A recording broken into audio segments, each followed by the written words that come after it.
So before I started making content on YouTube, I absolutely loved when my favorite content creator would kind of peel back the curtain and talk about what was going on in the YouTube kind of sphere. Is it change the content policy? Is it the adpocalypse? Is it that you can't swear in the first 30 seconds of the video? Whatever. I ate it up. I think it was kind of formative in me being interested in content creation on the internet and ultimately becoming a YouTuber. And part of why I create content is to give back. I consume a lot of content. I consume a lot of content on YouTube. So yeah, I make content to kind of give back. So I'm going to try to give back to the YouTube community. This video is being uploaded on my 5-year anniversary as a YouTuber. So I would like to tell you guys a lot about what I have learned in my 5 years of making YouTube content. I mean a lot. Like I'm gonna go as deep as I can go for y'all, because apparently I only make this video once every 5 years. And for people who are subbed, of course, we are gonna do a little celebration at the end, talk about the future. But for those who don't know this channel, because this is absolutely murderous for the algorithm, as I will discuss later, this is a much less scripted video. If you want a better example of what this channel is, you can check out our recent uploads. Recent review of Elden Ring. I'm editing this a few months before it goes live, so it's hard to say what's going to be current then, but recent Bloodborne review. It's much more scripted, much more edited content. But as always, use the timestamps if you want to engage with me in the comments. Please feel free to do so. And yeah, a like would help, because like I said, this one's gonna hurt, but whatever. The topics I do want to discuss, though, is the algorithm specifically. You know, what is it? The boogeyman in the room. What does it do? Why is it good? Why is it bad? How to leverage it? Why YouTube as a platform is just absolute garbage. The hardware and software I personally use to make a video. How I make a video. So the entire process from inception to publishing, why I make YouTube content and why you should or maybe shouldn't do it. Then we'll shift into celebrating and talk about the future of the channel. So yeah, this is going to be a long video. Hopefully it helps someone out there. It certainly would have helped me 5 years ago. At least that's the goal as I'm making this video. Much less scripted. Let's talk about the algorithm. I want to start this section by kind of justifying why I'm authorized to talk about any of this. And I just want to start by saying I was growing at a lot faster pace than I am now. I still consider the channel to be in a pretty good space. I actually consider it to be in a very healthy space, but I was growing much faster. And I guess the best evidence I have for that is that I was interviewing with a couple of different MCNs, multi-channel networks, some pretty big ones, some pretty relevant ones, not just garbage tier ones. And I could have continued to grow. I could have made changes to the channel. I was aware of this. I could have either joined the network or become more of an algorithm slave or pivoted my channel to be much, much, much more specific. The big two instances that I can immediately think of is when Risk of Rain 2 came out. We could have, I could have turned this channel into a Risk of Rain 2 channel. It would have been going gangbusters right now. It would have been up there with Wooly, I'm almost positive. And the other time is VR. I was on the early scene, and I was talking to the MCNs, and they were like, "Yeah, you really got to pivot your channel to be a VR channel." But that didn't speak to me. I wasn't interested in that. I wanted to avoid burnout, which is something that we're going to talk about more in this video. But I bet I could have made a much bigger channel. And there's reasons why I chose not to do that we're going to talk about in the YouTube is garbage section. But even with my shift in priorities, I feel like I've still beaten the odds, right?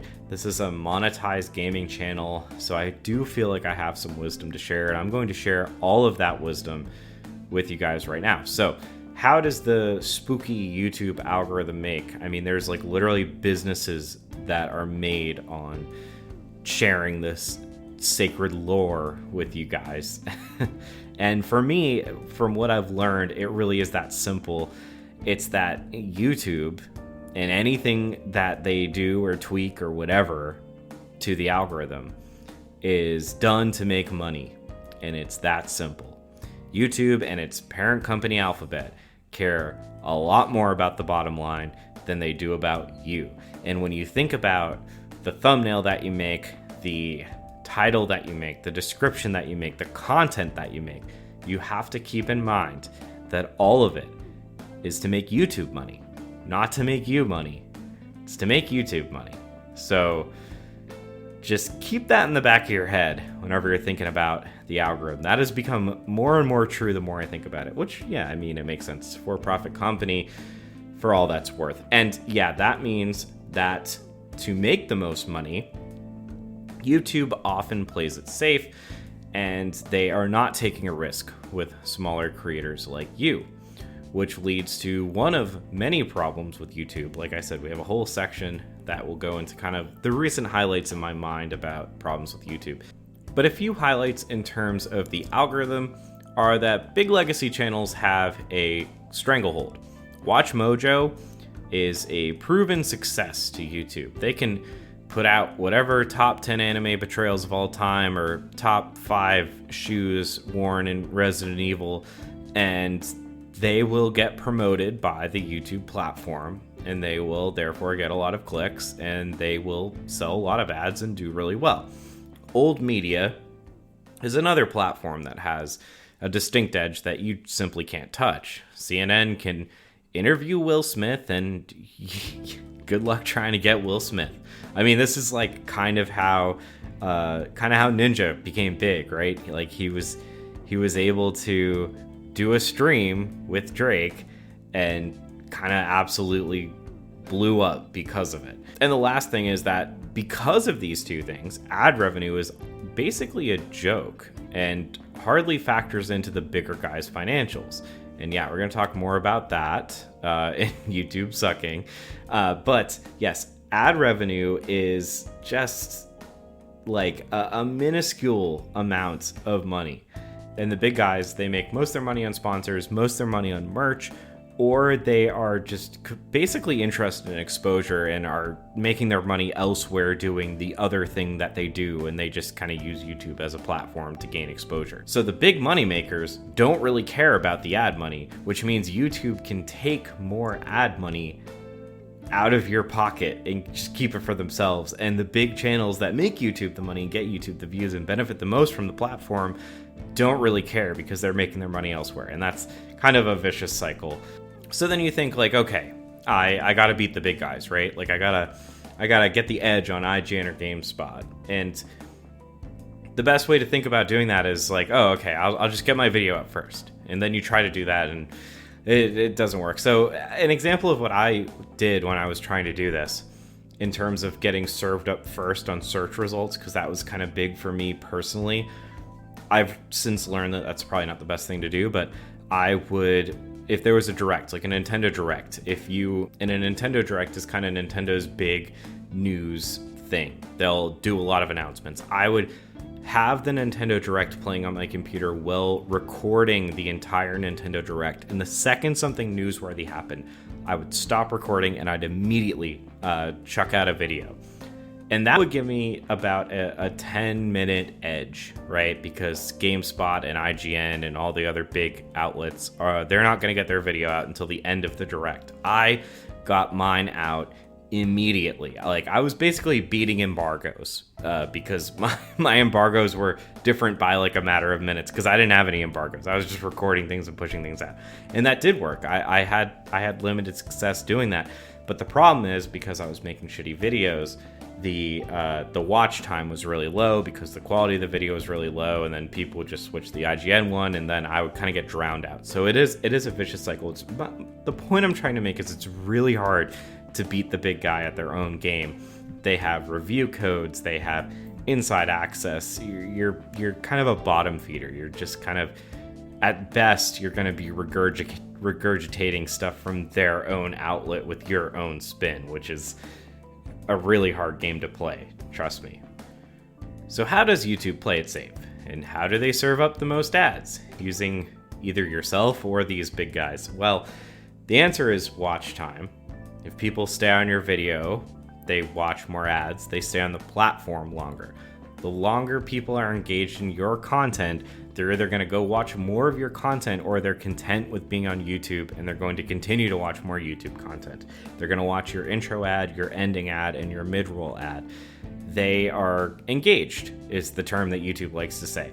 If you comment, if you like, this is engagement in the platform, which equals their ability to keep you on the platform and continue to serve you ads. So yes, watch time is the single most important metric in YouTube analytics. And it's my current focus, not because of the YouTube algorithm, but because I see increased watch time as people liking my content, which means I did a good job. Of course, increased watch time also benefits the algorithm, so I'm happy with that too. But yes, that is my current most important metric. So how do people end up watching your video? Well, they click on your thumbnail. And the more people that click on that thumbnail and the longer they watch, the more YouTube is going to serve that thumbnail up to new people. This is called the click-through rate. You get a click opportunity when your thumbnail is shown at more than 50% of the thumbnail for more than 1 second. So YouTube is tracking, if your thumbnail is present and if people choose or choose not to click on it.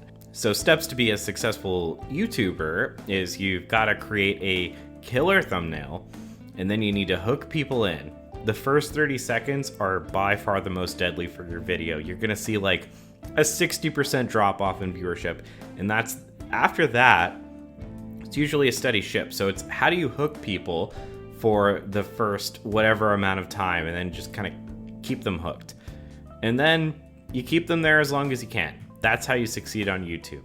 Now you think, oh, that's easy. All I have to do is make a killer thumbnail and people will click on it, and then I can worry about making the video good later. I do want to talk about how click-through rate just gaslights the hell out of you.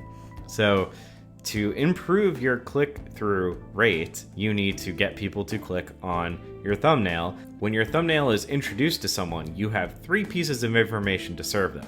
You have a thumbnail, a title, and a couple lines of the description. And you will go insane asking yourself questions about why you have a low click-through rate.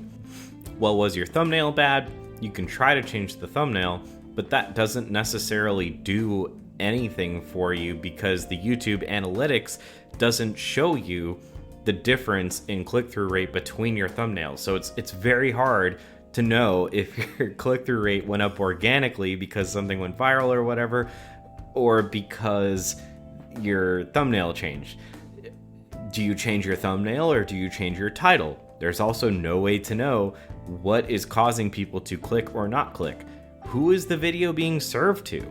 Is it a weird news day? Was the Prime Minister of Japan just assassinated, which happened a few days ago for me, so it's on my mind.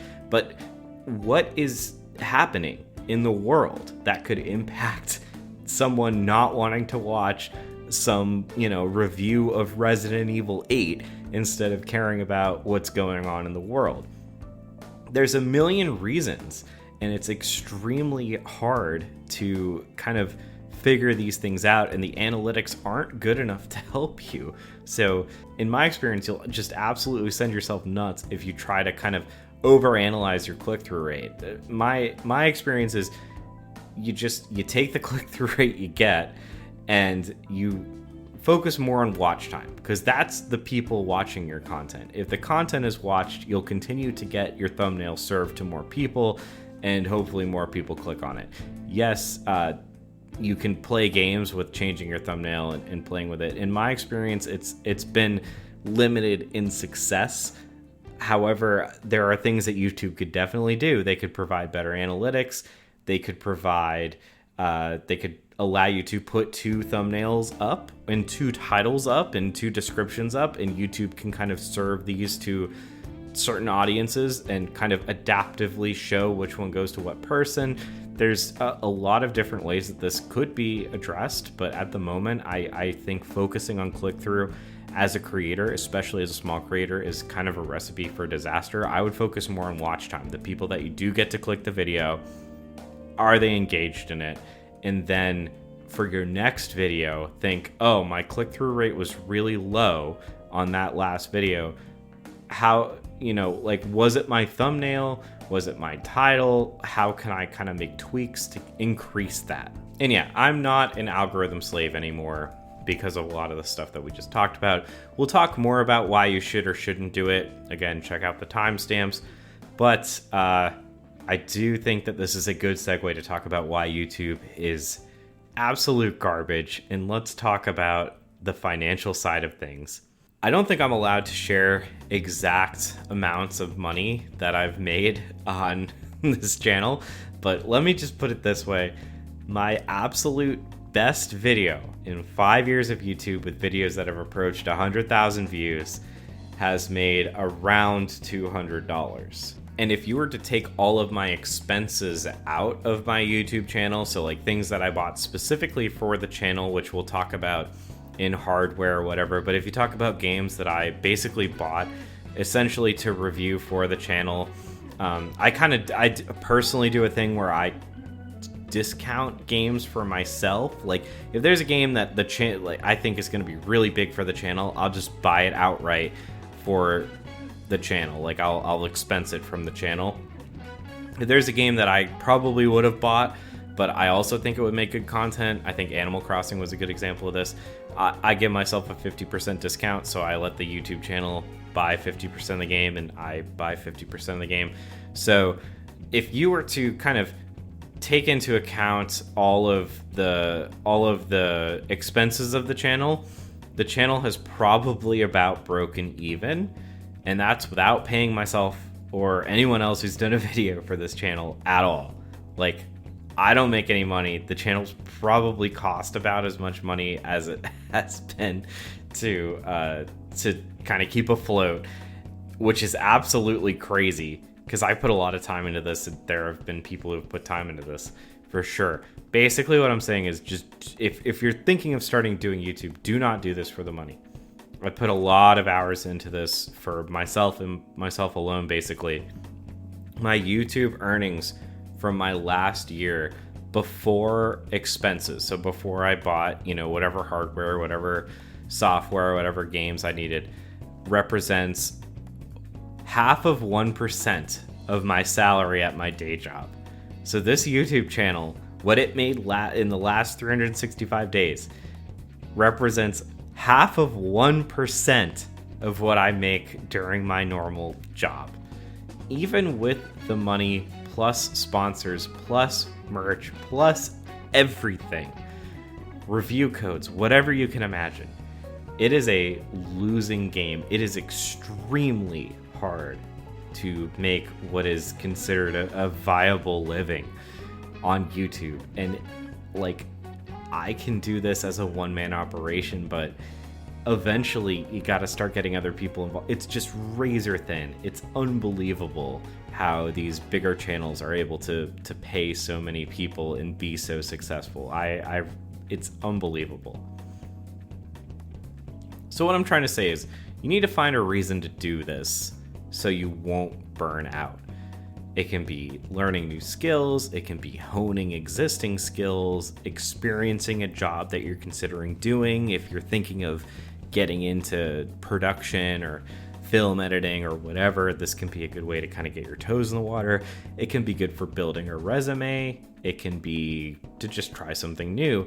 But if you do it for the money, I guarantee you will throw in the towel. I'm not saying that you won't get monetized, because we'll talk about this later, but that was an original goal for me, was to become monetized, because everyone said I couldn't do it.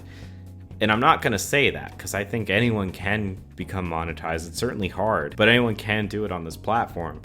I just don't think it is sustainable to do YouTube for the money, because you're not going to make enough money, is basically what I'm saying. But enough about money. Let's talk about the tools. The tools in YouTube are actually good and bad. I think that they're pretty solid analytics, but they could be a lot better. Yeah, YouTube Studio, for example, I think is a decent tool. It has a lot of good stuff in it. It does provide you with information. However, sometimes that information's obfuscated, sometimes it's unclear how to get there. And like we've already discussed, the click-through rate, for example, it doesn't show you how your new thumbnail's performing for your old thumbnail, for example. There's a lot of seemingly obvious things that could be kind of resolved. The dislike button has been a popular thing on YouTube as a point of discussion. It's impacted me personally as like a casual YouTube viewer. You kind of like wander into these videos that definitely should not be being served up to you because they have, you can just tell, you click on the video and it sucks and you're like, well, I bet this had a really high dislike ratio. YouTube kind of hides that even from the creator. Yes, I can see dislike counts on my videos, but that's kind of hard to do. There's a huge comment spam problem, which is, kind of the latest drama on the YouTube platform, where even my videos, even my 5,000 sub channel will get these like weird spam comments on them like the second that I publish. And yeah, there's a lot more. So yeah, the tools could be a lot better. And if you're an algorithm slave, like if you actually want to try to make money here, which like I said, I don't think is personally worth doing. I think you can make a channel and aim to grow it, but I think trying to make money is probably the wrong way to go. You can try it. I just don't want to see people get burned out. The problem is if you want to be an algorithm slave, like if you want your channel to have the best success at growing, you're going to have to make content that the algorithm likes. And this is something that I personally found to be a problem. I found that I was unable to express myself and have recently kind of been creeping back into that where it feels like, the first 10 seconds of your video, they have to have that like word thing where it shows the word and like the Mr. Who's Boss, right? The word in bold, every other word, and it's like flashing in weird text. And there's supposed to be a face in every thumbnail. I don't know. I really struggle with the creative limitations of feeding the algorithm what it wants, which is like basically feeding the human brain what it needs to stay like sucked in, which is kind of fucked up. But yeah, I'm not a huge algo slave guy, which is kind of why I'm not a huge fan of this part of the platform, which is kind of why I'm shitting on it right now.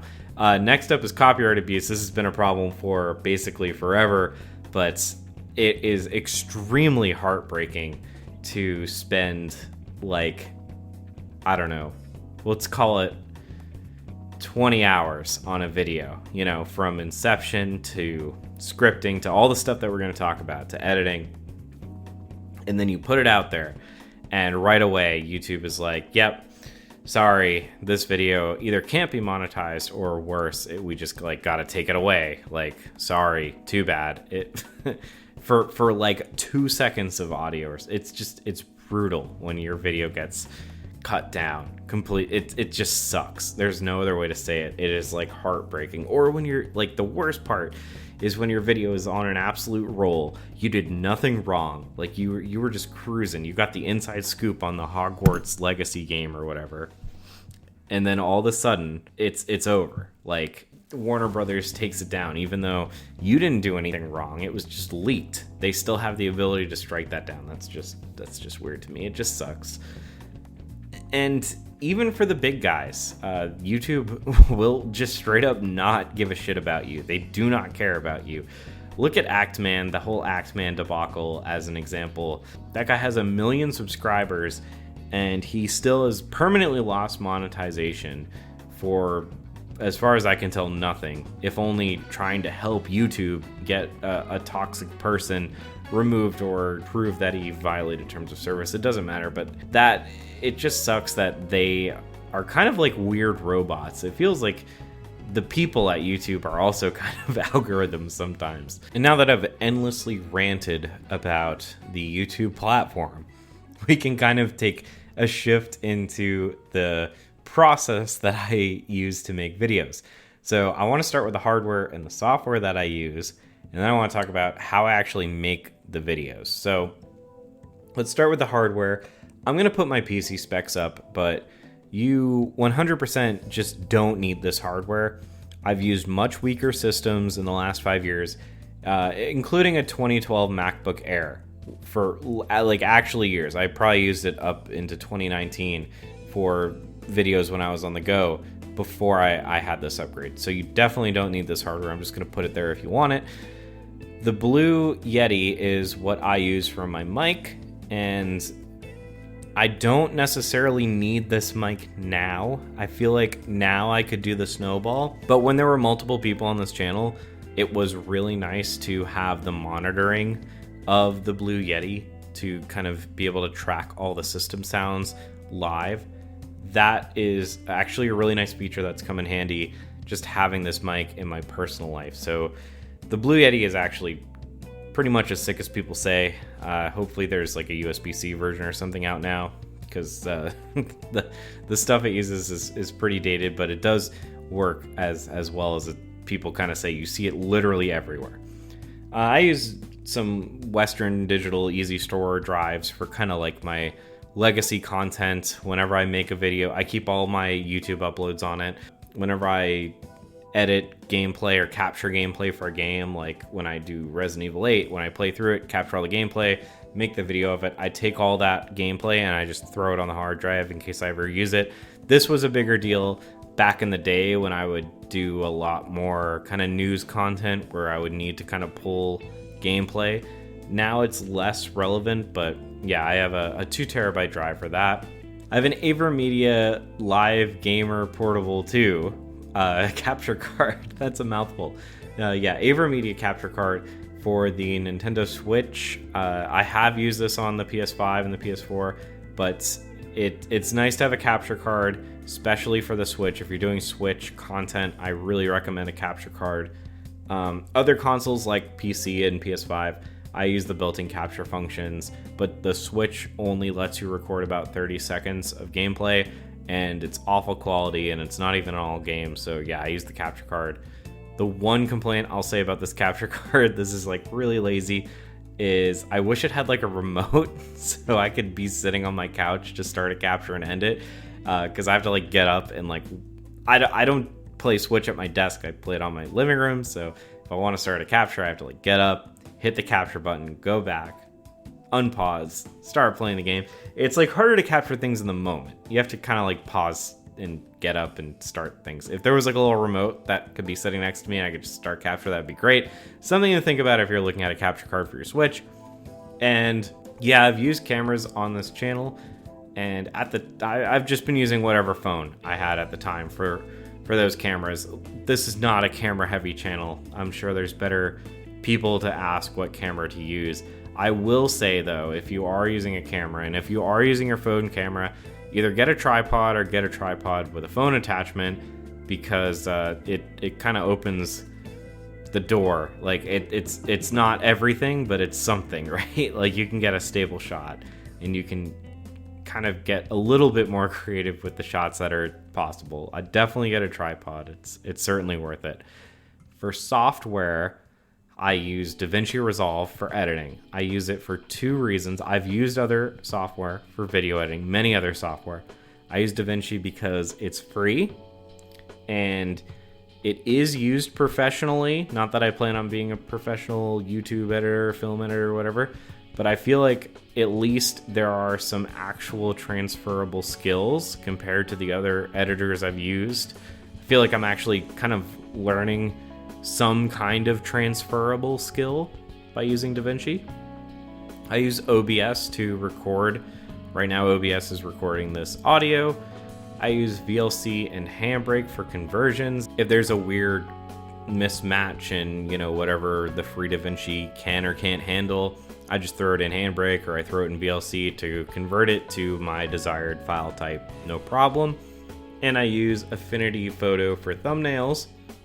Affinity Photo is paid, but it is way better than any free solutions that I've tried. The last free solution I've used is GIMP, which is not great for YouTube thumbnails specifically. Like I've used tons, I've used Lightroom, Photoshop, I've used all kinds of photo editors in my past doing other projects. I think for YouTube thumbnails specifically, Affinity Photo is the way to go. It's like really easy to do a lot of the things that you see done in YouTube thumbnails. Like it's really easy to cut out the background of things. It's really easy to kind of like add a glow effect or a black outline effect. It's really easy to, it's just intuitive. It's good for making specifically YouTube thumbnails. I'm not sure what its utilization would be for other things, but it's like $50 normally, and it's $25 on sale a couple times a year is what I remember. It is extremely worth it. And I'm like, as you can see, a lot of stuff I try to be free or pretty low cost. I think affinity is worth it for what we talked about earlier. Like, click-through rate is important, your thumbnail is important. I think if you want your best bet at a high click-through rate, affinity is worth the $50 compared to like anything else that you could buy. Like, I would probably use my phone's microphone than buy a Blue Yeti and get affinity before I would buy the Blue Yeti. Like, it's the first thing that people see, right? Like, when people see your channel, they see your thumbnail. That's the first thing. So I think affinity is important if you're trying to be successful in the long run. And way back in the day, when I recorded more than one person, like when Jeremy, Jake, Brian would be on here, I would use Discord to do that, and I would capture it with, OBS or whatever. So mostly free on the software side, just Affinity Photos. On the hardware side, really the most expensive thing is the Blue Yeti, and that's just like a mic, right? Like, I would say buy a mic. Everything else, like, you don't need a capture card unless you're doing Switch. I would say you don't need a hard drive because your computer has a hard drive, at least to get started. You don't need a camera. I haven't showed my face in any videos really. So you basically need a mic, which you can get a mic that's good enough. I've recorded, I have a backup mic, and the backup mic is $15, and nobody complained about it, the few videos that I've recorded with it. So you can basically get away with a $15 mic and whatever computer you have, because like I said, I've used a 2012 MacBook Air for some of this stuff, and you can, I would say, buy Affinity. You're looking at under $100 entry fee for making a lot of the content that this channel has put out. Maybe you're not going to be making as many edits on a 2012 MacBook Air as I have for my recent videos, but you can get content out. You can start is what I'm getting at. So the process of how I make videos, and just for an example of where things are for people who aren't familiar, I'm currently doing long form reviews. So the process has changed over time, but I'm going to try to generalize things a bit. And I do think it's kind of important to say that I have a background in agile software development, and I use Jira as my task manager at my real job. Shocker, I know I'm not a full-time YouTuber, so I am kind of used to things flowing in a manner that may or may not be familiar to you, and that's kind of similar to the manner that I use. Anyways, I get the idea for a video. In this case, I'm just doing reviews. So I'll be like, hey, I want to review Zelda Ocarina of Time. Great, that's easy. So I play the game. As I'm playing the game, I am taking notes. I like to take hand notes, but it doesn't really matter. I've done them on my phone too. Taking notes in VR is a lot harder, so that's kind of like a different challenge. Once I have all my notes, I've beaten the game, then I go sit at my computer and I type all those notes in, be they handwritten or on my phone. I just retype them, get them fresh in my brain. And from there, I kind of form an outline. I take all those bullet points and I put them into sections, and that's ultimately what becomes the timestamp sections. Once I have the timestamp sections kind of mapped out, I write a script off of those sections. It's not like a Word document script. It's bullet-esque is how I do it. You can do it however you want to do it. I guess the best way to describe it is like a pseudo sentence, very detailed outline. It's not a full script, but it's also definitely not an outline. It's 500,000, 1,500 line thing for each video. So they're pretty in depth and they're decently organized. And within that script, I do kind of put little stars for things that I think might be jokes or things that might be good B-roll or good A-roll or whatever. I do put notes in there for when I do edit things later. Once the script is done, I go into what's called asset collection. And this is me trying to make editing as smooth as possible. I want it to be less stop and go.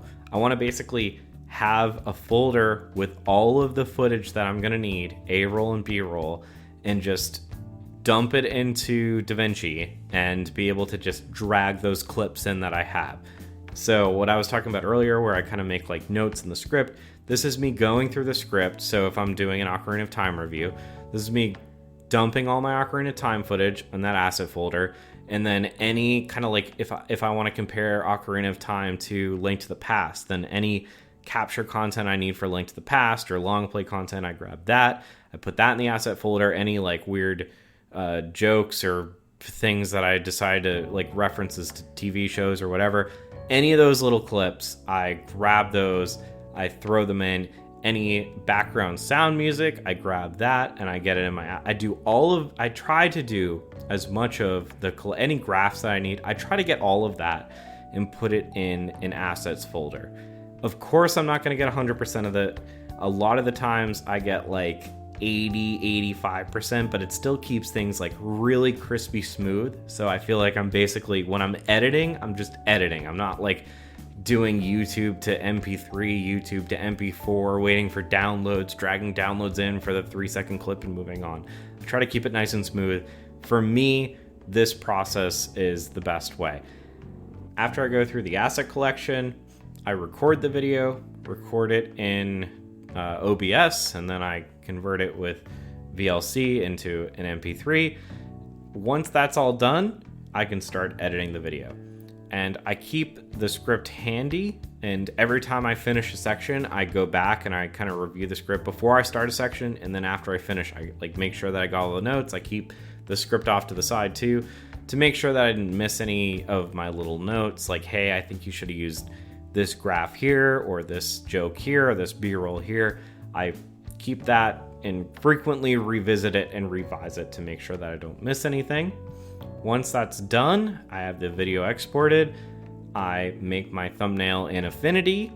I am kind of, that you can just be thinking about and experimenting with kind of throughout the process. Then we can go to the upload. I used to be a lot more anal about tags, descriptions, but more on that later. Basically, the YouTube algorithm, whatever, I care a lot less about it, and it has been nerfed. Like, tags basically don't matter anymore, so I'm a lot more casual. I basically try to make sure I have a crisp thumbnail and a decent title, and then I just kind of go for it. After I post the upload, I have like a post-upload kind of ceremony.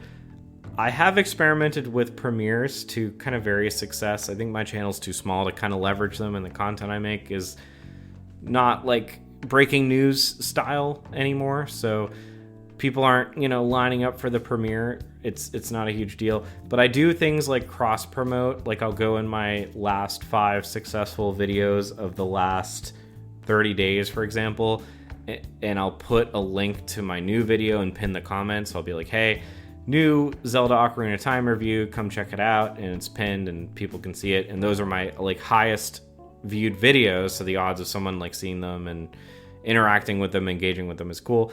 I go through and I do my end screen and my cards and all that. Then I do comments, keep active in the comments for the first couple weeks, make sure that I'm engaging. So that's my whole video creation process at the moment, and that's definitely matured in the last 5 years. It definitely didn't used to be that in depth, and I'm pretty happy with it right now. But yeah, let's talk about why I do YouTube and why you should or shouldn't do it. So I want to talk about hobby versus profit. I was inspired to do YouTube for a couple of reasons. One, because I felt like I needed to give back to the internet after consuming so much, and I kind of still feel that way. I also found YouTube to be interesting. Like, I was and am very present on the platform, and like I said at the very beginning, whenever people would start talking about YouTube and the process of being a creator, I was interested in it. I always made videos as like little side projects. It was always kind of fun for me, so I feel like it was a good fit for me. I always kind of felt like it was a little awkward at first, but now it's more comfortable. My original goal with the channel was to hit monetization. And the reason for that is because people said I couldn't do it. When I was watching videos very similar to this 5 years ago, 6 years ago, they would say like, oh, the YouTube gaming space is oversaturated. You'll never get monetized. You know, you can do it for some reasons that I'm talking about now, but just don't bother trying to make money off of it. And that was like a challenge to me. I was like, oh, well, I bet I can.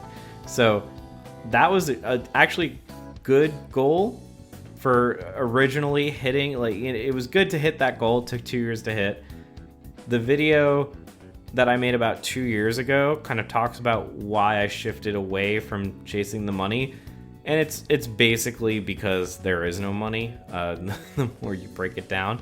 But yeah, that video 2 years ago basically was me saying that I am abandoning upload consistency, like pleasing the algorithm, for quality. Like instead of I was doing 3 videos a week. Instead of doing 3 videos a week, I'm gonna do 1 video a month. I'm gonna make it the best damn video that I can do. And if I miss it, it's also not a big deal. Like, I don't care, you know, how I get penalized by the algorithm or whatever. And yeah, now I care about watch time and growth, but like I said, more for myself. And I think that's been healthier for myself and for the channel. And I am learning new skills. I'm a much better editor. I'm back to writing. Like I was writing in college, writing in high school. Now I'm back to doing that. Like I said, less, you know, like a Word document essay, but very structured outlines, logical thought breakdown, whatever. I have a stronger voice, both in meetings and recording. I'm much more comfortable talking on mic. That doesn't bother me anymore. That took a while. I have new tech skills. Like, for example, I host 2 bars trivia, sometimes more. I do private events too, but yes, there's some bar trivia that I do, and I don't think I would have been able to technically pull it off without the skills that I've gained by doing this, in terms of knowing what software to use, knowing what mic to use, being good on the mic, stuff like that. So I do think that the skills have been growing for me personally in 5 years, and I have aspirations for the future. You know, maybe I will ghostwrite for IGN or something, or do something that's not being beholden to YouTube, but, you know, leverage these editing skills, leverage these mic skills, leveraging, I already have, like I do the bar trivia and stuff. So that's kind of, I'm using this as a stepping stool. I'm still using it to kind of build my skills. I still have a lot to learn about editing. I'm appreciating editing more in film, stuff like that. So I think it is and has been good for me and continues to be good for me. But let's celebrate, okay? Let's celebrate. Ooh, wow. This is the longest video I've ever made, I'm pretty sure. Oh, actually, that's not true. Back when it was a podcast, it was a lot longer. But anyways, wow. 5 years, that is a long time. I can't tell if I did or didn't think I would make it this far. A part of me, like the stubborn part of me, was like, yeah, you'll definitely make it 5 years. Like, fuck those guys who say that you won't make it 5 years. But, you know, like the realist in you is like, I don't know, will you make it 5 years, or will you burn out, or will this become like a fad? You know, like your family, your friends are like, oh, that's cute, you make some YouTube videos, I wonder how long that'll last. So yeah, I guess it's cool. It is cool. It's super cool that I made it 5 years.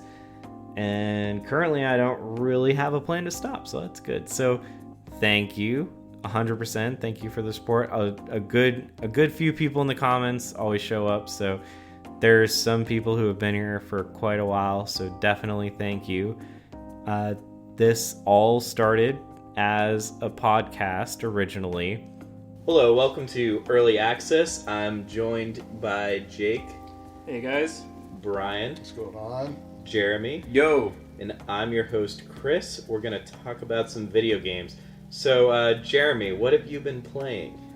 I was watching some podcasts, most notably in my brain at the time in 2017 or 2016 was Glitch Please, and there was a really, really small No Man's Sky podcast, and Nintendo, IGN's Nintendo podcast at the time in like 2016. These were kind of like the podcasts I was watching, and especially Glitch Please because it was failing, and especially the No Man's Sky podcast, because they were so small. But they were kind of having a glow up as the launch of the game happened. I was like, oh yeah, I can do this. Like, it could be fun. It would be fun to do with my friends. So yeah, we did it. And that's how this started. But yeah, definitely started as a podcast. Podcast was less successful. Took clips from the podcast and posted those as highlights. Then we kept the podcast, but instead of posting a long podcast, I would post section, like we would record it in one take, and then I would post chunks of the take. Like I would cut it up for the topic, so it would like feel like a highlight reel from the podcast. It had its highs and lows. Then we kind of like switched to just doing, instead of like recording it as a podcast, we would just record sections, and then it kind of dwindled into me, which is totally fine. But yeah, that's how this started. That's where this is now. I went partially like hybrid solo, like it would be like one video with everyone or like two videos with everyone, then I would do solo stuff. And now it's all solo stuff, and that's kind of been good for me because I've been able to like really just do what I want, which right now is like long form reviews. We'll see where that goes.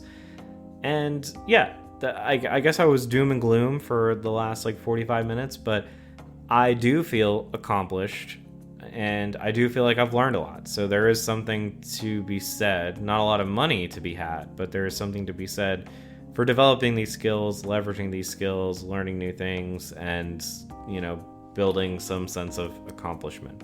And yeah, I even use these skills at my day job. I edit videos for people.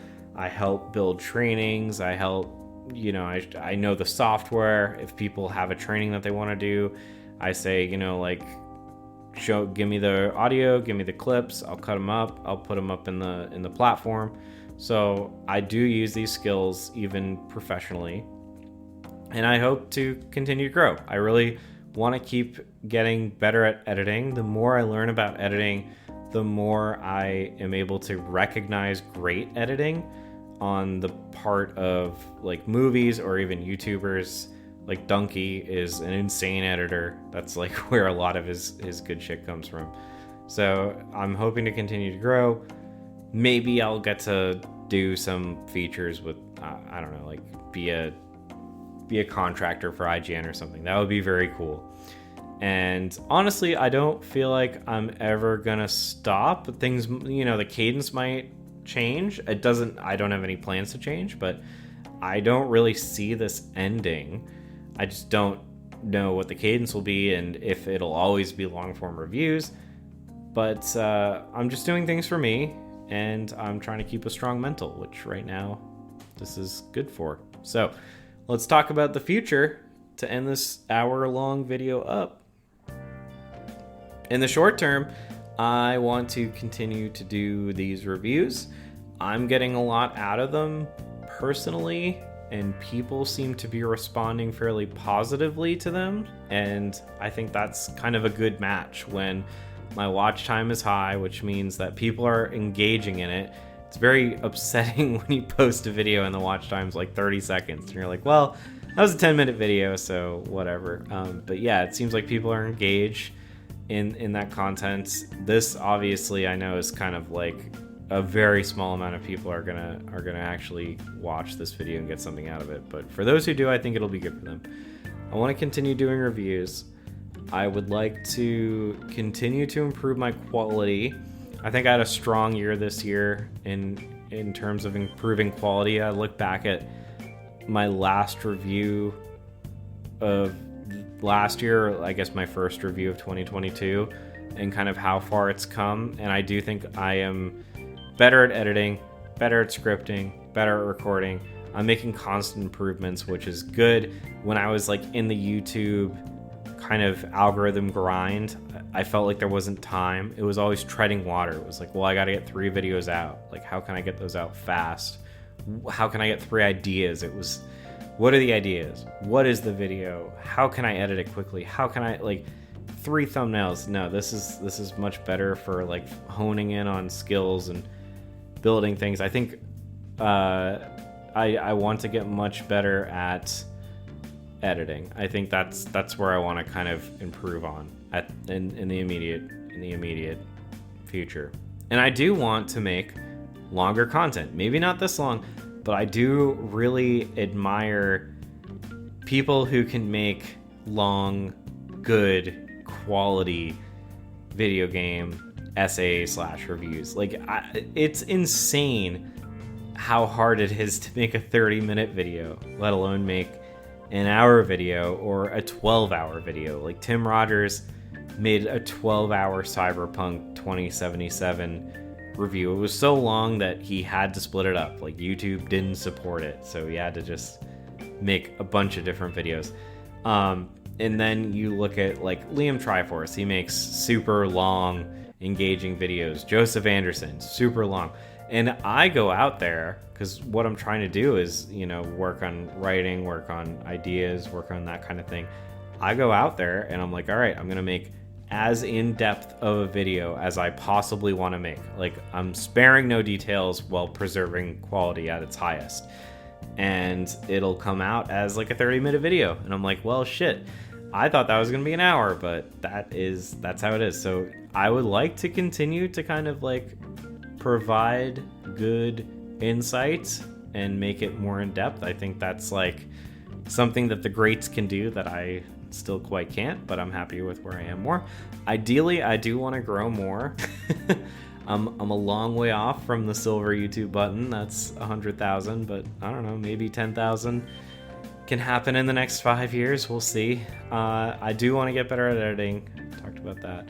I would love to be a guest on a podcast, like Spawnwave podcast or like any podcast that regularly has guests. I would absolutely love to be a guest on. If anybody is watching this and has made it to 57 minutes, please reach out to anyone and be like, yo, this guy's pretty tight.